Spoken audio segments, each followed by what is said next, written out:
Hi, it's Lee from ColouringQueen.net, and today I've got Worlds of Wonder, a colouring book for the curious, the latest colouring book by Johanna Basford. You can see that it's roughly the same size as her previous colouring books, but the cover format has changed. Previously she went with that really creamy ivory colour.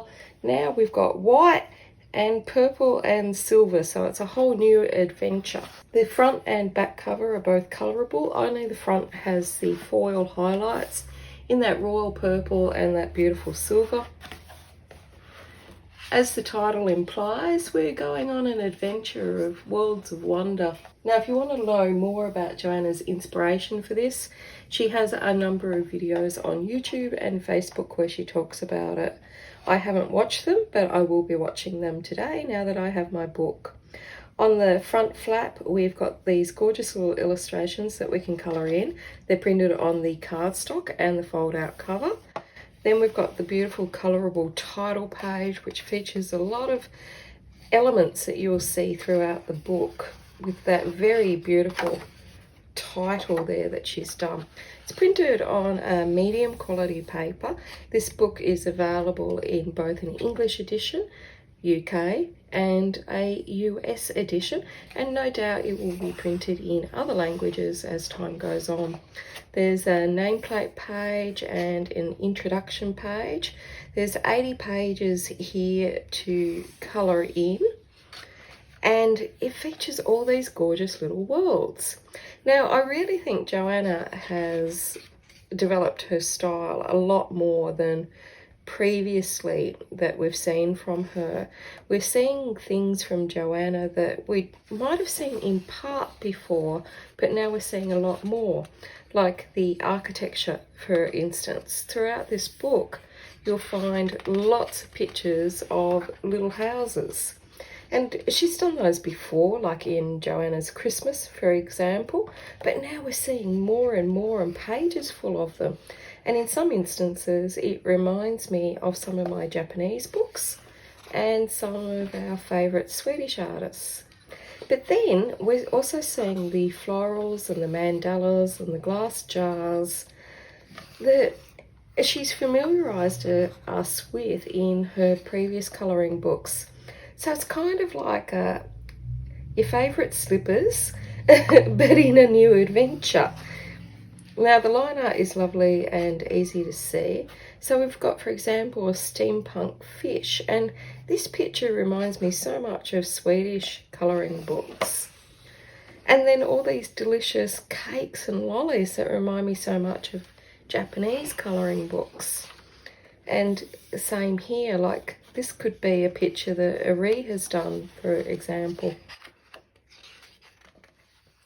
So I'm really loving the way Johanna has changed, and she always continues to surprise. And I think that's why we love her so much, is that she really tends to lead the way in doing what she wants to do with her colouring books.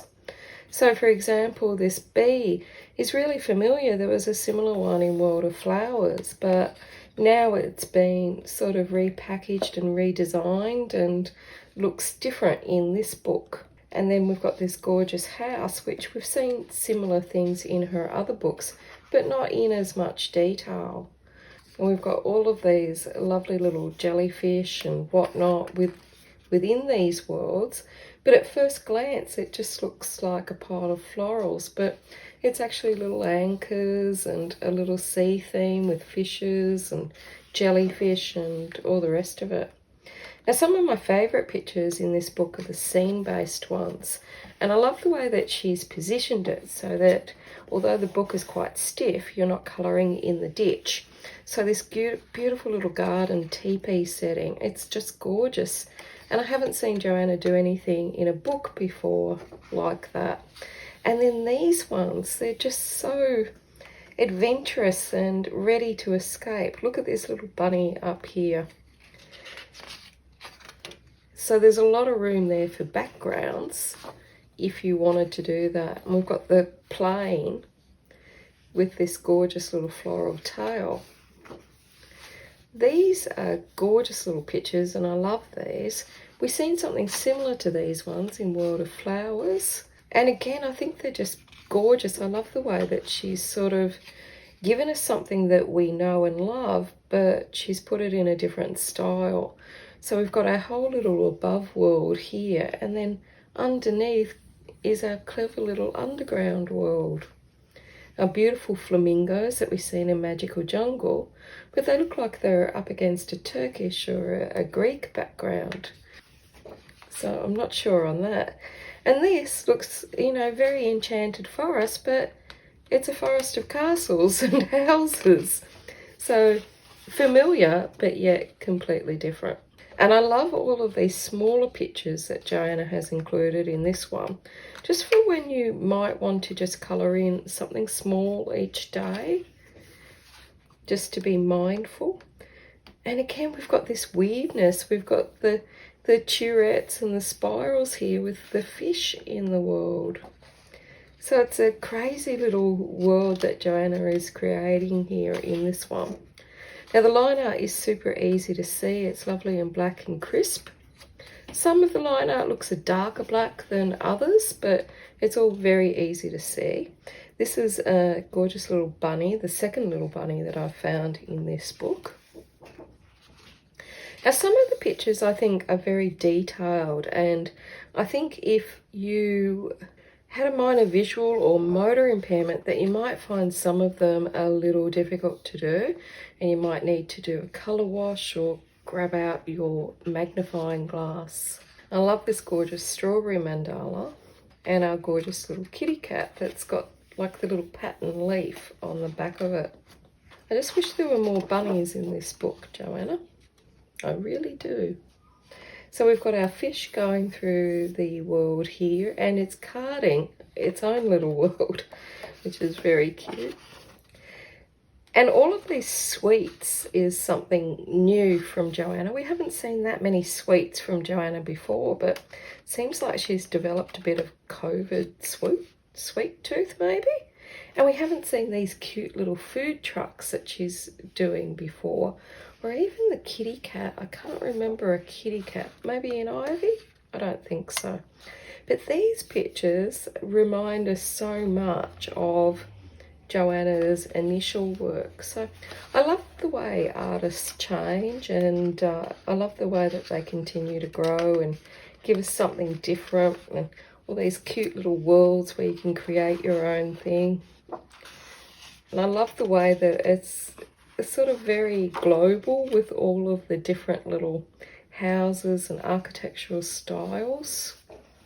And here's our other little bunny rabbit. So like things like this double-decker bus, we haven't seen that from Johanna before. We've got that world within the bus and then the external world. So it's a real book that you can really escape to. I've got to say, I think it's one of Johanna's best, right up with Ivy, I guess.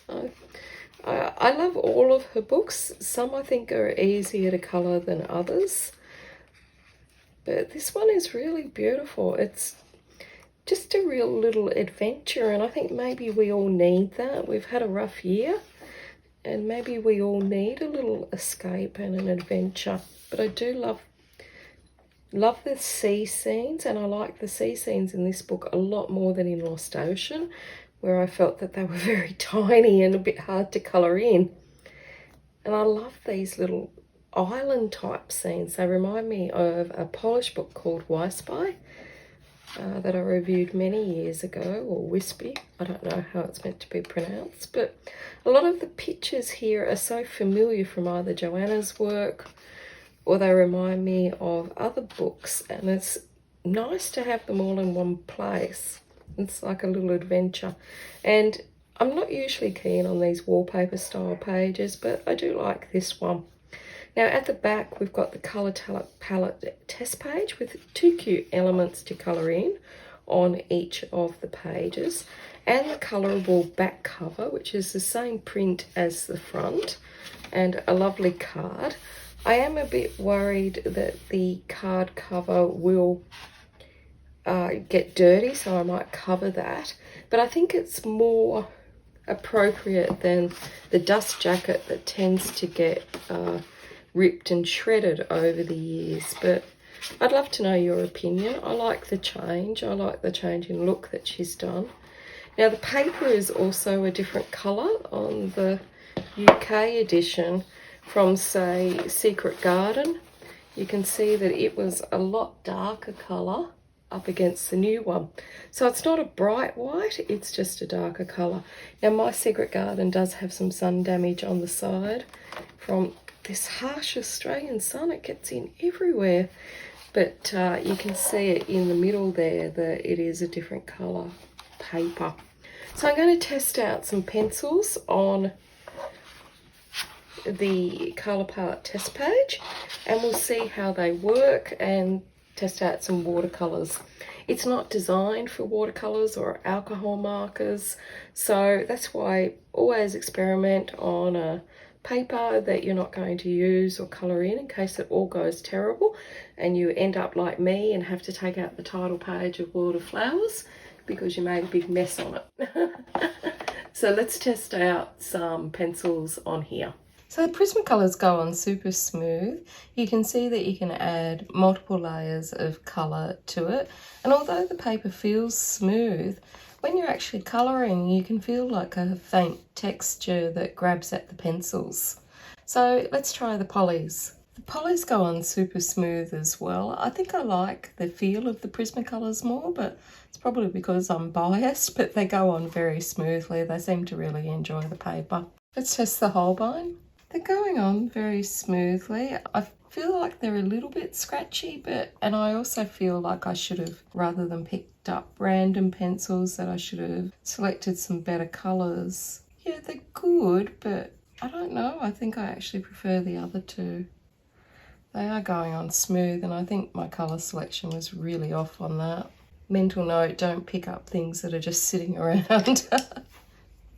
So the Ergosoft.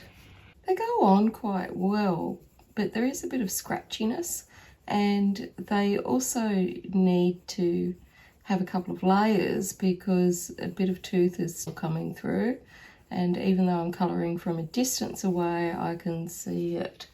But once they go on they're really quite vibrant and quite nice.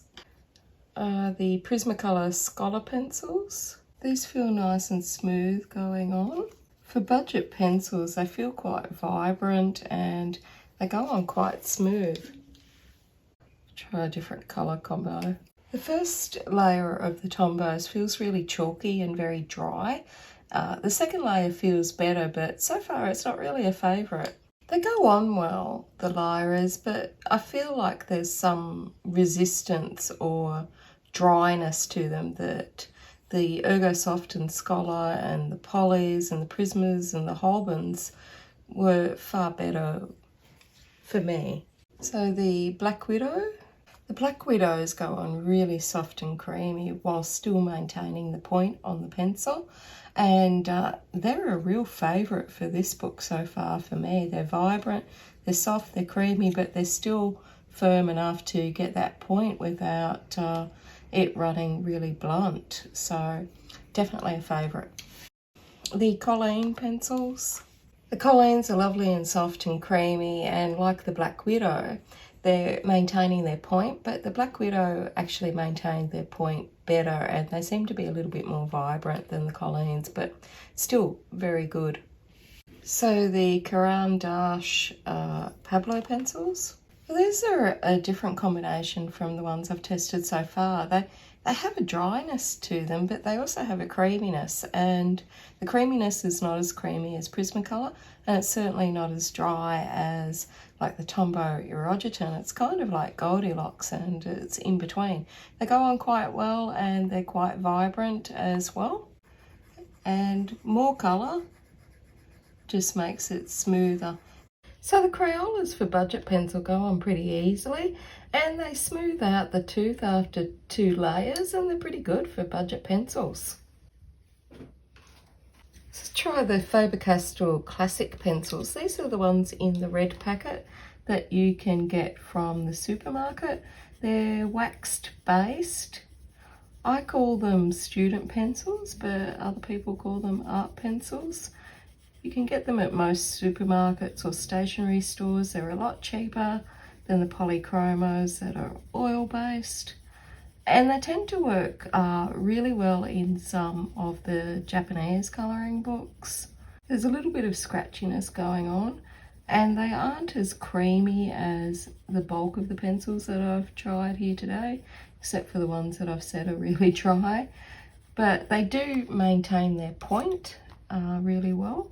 I could have probably chosen some colours that worked better than these ones, because it is a little bit hard to blend them out, but they're not bad. I think I still prefer the Black Widows, but they're not bad. I think the Scholars are also better as well. Okay, let's try some Inktense. Now this is not watercolour paper, so you can't add too much water to it, because otherwise it will peel or damage the paper. But we'll just see how we go with a little bit. Getting some great colour on there.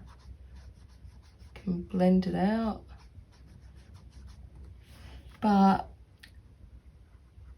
I think any more colour or any more water, sorry, and it will probably peel, but it's not coming through to the other side, so it's all good. But just test it out, because we all colour differently, so make sure that you're not more heavy-handed or put more water on it. Now let's try the Albrecht Durer pencils.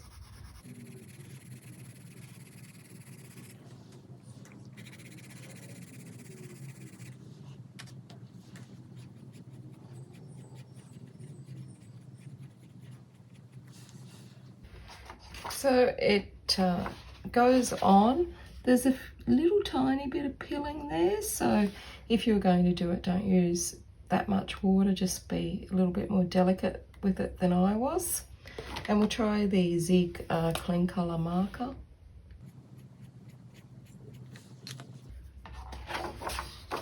Doesn't come through on the other side. I think if we did this too much, it would start to peel, but if you're very light and not too much water, because remember, not watercolour paper.